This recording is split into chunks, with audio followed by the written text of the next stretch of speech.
Welcome guys, in this video I'm going to show you how you can download the latest software of your Sony LinkBuds. Okay, so first of all you have to simply open the Sony headphones application.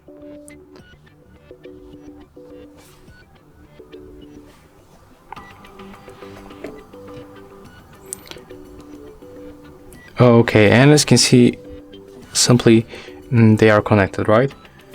So click close. As you can see, that's the update information, so let's open it.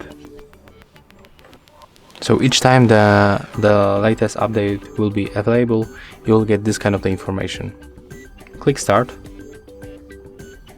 Okay, as you can see, unfortunately we cannot update them because they are the battery is not, they are not fully charged, so we can just skip later.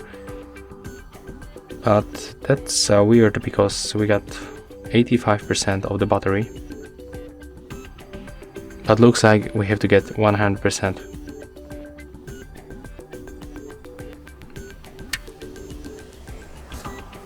Okay, we can try to put them right here to the case.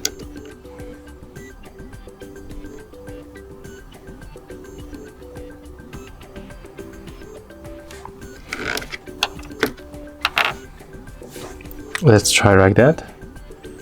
Maybe it will work, but if not, looks like we have to get 100% of battery to get the latest update. Yeah, definitely. So unfortunately I cannot show you how the download looks, but you just find it and you can just press start, and remember to charge them at least to fully charged. Yeah, that's all for this video. If you find it somehow helpful, remember to like, comment and subscribe.